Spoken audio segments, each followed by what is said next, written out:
Now, the irony of this 2019 op-ed I wrote, warning of how dangerous this was that 3 weeks later, or 2 weeks later, I began with my colleagues in Brazil publishing a year-long expose on corruption at the highest levels of the Brazilian government, specifically corruption on the part of judges and prosecutors, and how they were destroying the lives and reputations of people in order to convict them in violation of the law.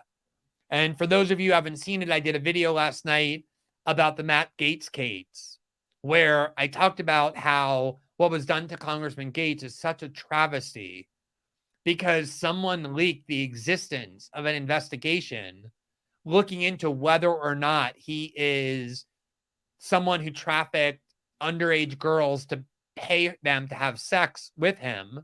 He denies that he did it, but this cloud is hanging over his head because this investigation was leaked, but the charges have never been brought, so he has no chance to defend himself, and the government has no obligation to present evidence proving that it's true, so they destroyed his reputation through an illegal leak. This is the type of revelations that we were able to bring. Is it frozen? Is it frozen in there for you as well? I think it's good. So this was the type of these were the type of revelations we were able to do in Brazil that brought down the justice minister and that led to the reversal of many, many unjust convictions. And as some of you might know, in January of 20, the prosecutors in Brazil not only prosecuted the people they said were my sources, the people who had hacked the material that they gave to us, the telephone chats and the emails from these powerful Brazilian officials that we used to do the reporting. They not only prosecuted them, but also indicted me.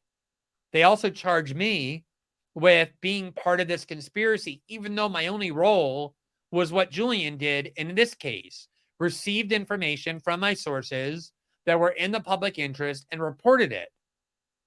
And in order to justify criminally prosecuting me, the Brazilian prosecutors copied exactly the theory that the US government created in order to prosecute Julian Assange, exactly as I warned would happen in May of 2019. The indictment of Assange is a blueprint for making journalists into felons. Here's what the Columbia Journalism Review said in January 22, on January 22nd, 2020, the day after my indictment was reported.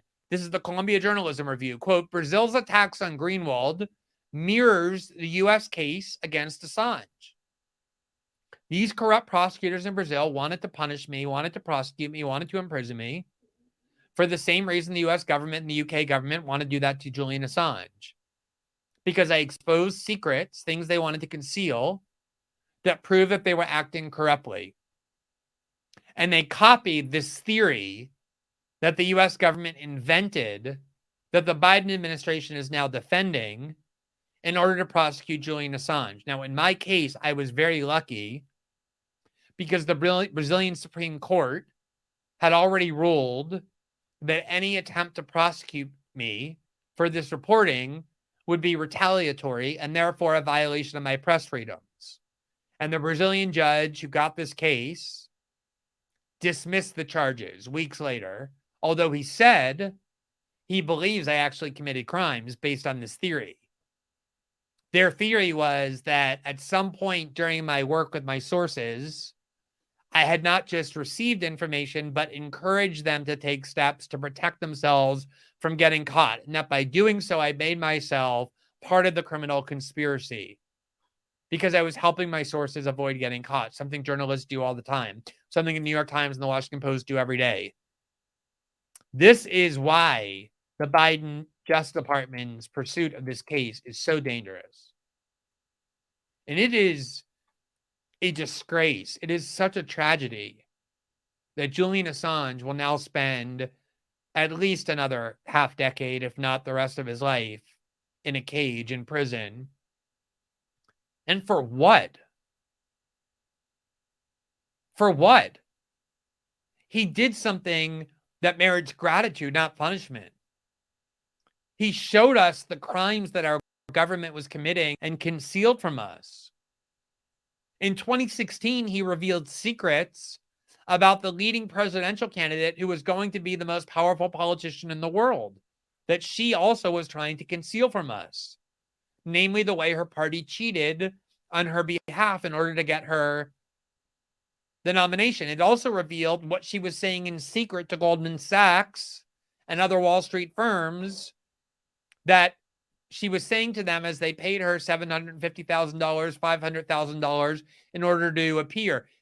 They revealed, WikiLeaks did, and Julian Assange did, things we had the absolute right to know. And for that, his life has been ruined. His mental and physical health are being smashed. And First Amendment guarantees of press freedom are being destroyed along with them. And it's being done by a party, the Democratic Party, that pretended when it suited them to care about press freedoms.